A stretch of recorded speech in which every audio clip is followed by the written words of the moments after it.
శివుడెవరు అంటే నిత్యాయ అని పిలిచారు శంకరులు.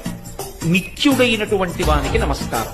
నిత్యుడైన వాడు అంటే అనిత్యుడు కానివాడు. కాల సంబంధం ఉంటే నిత్యం అంటారు. శరీరములు ఉంటాయి లోకంలో, అనేక శరీరాలు. ఆ శరీరాలు ఎప్పుడూ ఉన్నాయా అని అడిగారు అనుకోండి, అవి ఎప్పుడూ ఉన్న శరీరాలు కావు.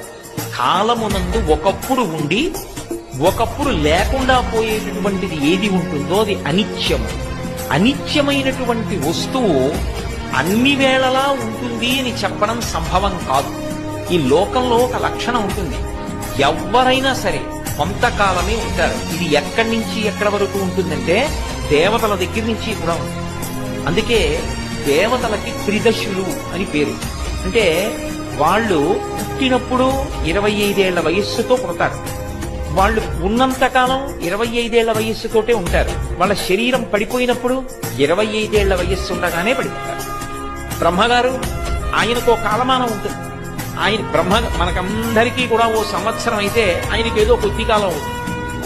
అటువంటి బ్రహ్మగారు కూడా కాలమునందు శరీరాన్ని విడిచిపెట్టేస్తారు. విడిచిపెట్టేస్తే బ్రహ్మస్థానంలోకి కొత్త బ్రహ్మ వస్తాడు.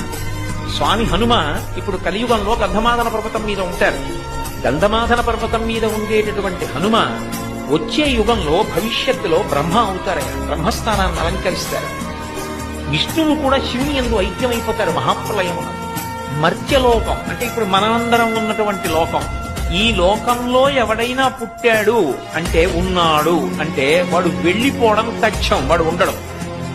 ఇక వెలుగి ఇవ్వగలిగినటువంటి సూర్యచంద్రులు కూడా ఆగిపోతారు.